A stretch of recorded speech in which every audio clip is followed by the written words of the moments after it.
अगला हमारा टॉपिक है ऑप्टिक्स चैप्टर का है अवतल दर्पण, समतल दर्पण और उत्तल दर्पण। अवतल दर्पण, समतल दर्पण और उत्तल दर्पण तीनों से हर हाल में ऑब्जेक्टिव बनता है। शॉर्ट क्वेश्चन भी पूछा जाता है। इसका गुण बताइए या उपयोग बताइए या फिगर बताइए। फिगर पढ़ने का भी समय नहीं है तो फटाक से इसका गुण पढ़ लेते हैं और उपयोग पढ़ लेते हैं। 1 मिनट में फटाफट पढ़ लेते हैं। आपको कम से कम 2 नंबर हर हाल में दे करके जाएगा। चलिए देख लेते हैं। अवतल दर्पण अधिकतर बड़ा प्रतिबिंब बनाता है। आप ये याद रखिएगा, अवतल जो कि बड़ा प्रतिबिंब बनाता है। अवतल दर्पण किसी वस्तु का वास्तविक एवं आभासी प्रतिबिंब दोनों बनाता है। अगर ऑब्जेक्टिव घुमा के पूछा तो यही पूछेगा, ऐसा दर्पण का नाम बताइए जो वास्तविक और आभासी दोनों प्रतिबिंब बनाता है, तो कौन हो जाएगा? अवतल हो जाएगा। कौन हो जाएगा? अवतल हो जाएगा। तो ये याद रख लीजिएगा। अवतल दर्पण का फोकस दूरी ऋणात्मक होता है। ये सारा क्वेश्चन चिन्ह परिपाटी से है। अगर आप उसको अच्छे से समझे होंगे तो आपको ये सब पढ़ने की जरूरत ही नहीं है। वो वीडियो हम आई बटन में दे दिए हैं, जा करके देख लीजिएगा। अवतल दर्पण का आवर्धन धनात्मक एवं ऋणात्मक होता है। ये यहाँ से क्वेश्चन बन सकता है कि अवतल दर्पण का जो आवर्धन होता है वो क्या होता है, तो धनात्मक और ऋणात्मक दोनों होता है। प्रतिबिंब क्या होता है? वास्तविक आभासी दोनों बनता है। और क्या होता है? साइज में बड़ा बनता है। जब अवतल दर्पण में प्रतिबिंब आभासी होता है तो आवर्धन धनात्मक होता है तथा प्रतिबिंब ऋणात्मक होता है। ये पॉइंट याद रख लीजिए कि अवतल दर्पण में जो प्रतिबिंब काल्पनिक होगा यानी आभासी होगा तो उस समय क्या होगा? आवर्धन हमारा धनात्मक होगा लेकिन प्रतिबिंब क्या होगा? ऋणात्मक होगा। तो इस बात को आप लोग याद कर लीजिए। अब इसका उपयोग से भी क्वेश्चन बनता है कि अवतल दर्पण का उपयोग कहाँ कहाँ होता है। 10th के लिए भी महत्वपूर्ण है, 12th के लिए भी महत्वपूर्ण है। तो अवतल दर्पण का उपयोग चेहरा देखने के लिए किया जाता है। क्यों? क्योंकि यहाँ प्रतिबिंब बड़ा बनता है। तो सैलून में भी यूज होता है, जिसको हजामती दर्पण बोला जाता है। अवतल दर्पण का उपयोग हजामती दर्पण के रूप में किया जाता है।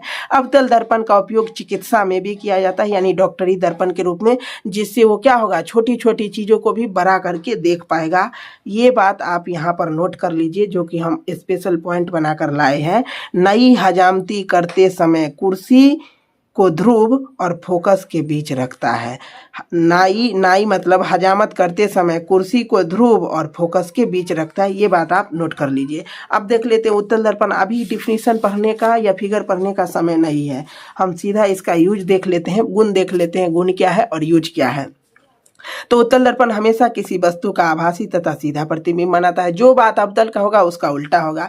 उत्तल दर्पण हमेशा किसी वस्तु का छोटा प्रतिबिंब बनाता है, क्योंकि वहां अवतल में बड़ा बन रहा था। उत्तल दर्पण प्रकाश किरण को फैलाता है, जबकि अवतल दर्पण प्रकाश किरण को एक बिंदु पर मोड़ता है यानी समेटता है। और ये क्या करता है? फैलाता है। उत्तल दर्पण का फोकस दूरी धनात्मक होता है।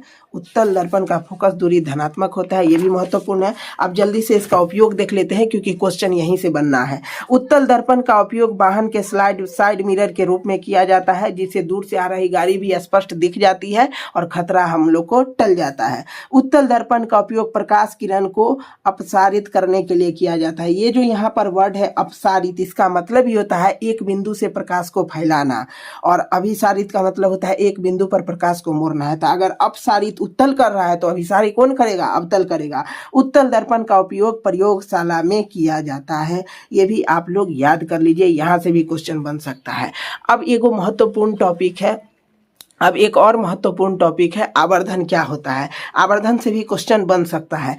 तो प्रतिबिंब की ऊंचाई और वस्तु के ऊंचाई के अनुपात को आवर्धन कहते हैं। बस इतना ही याद रखना है कि प्रतिबिंब जो बना है उसका ऊंचाई, और जो हम वस्तु लिए यानी इमेज लिए हैं, इमेज यानी वस्तु लिए हैं, उसका ऊंचाई के अनुपात को क्या कहते हैं? आवर्धन कहते हैं। जैसे कि आवर्धन को m से सूचित किया जाता है। मान लेते हैं प्रतिबिंब का ऊंचाई h2 था और जो वस्तु लिए हैं उसका ऊंचाई h1 है, तो h2/h1 ये हो जाएगा।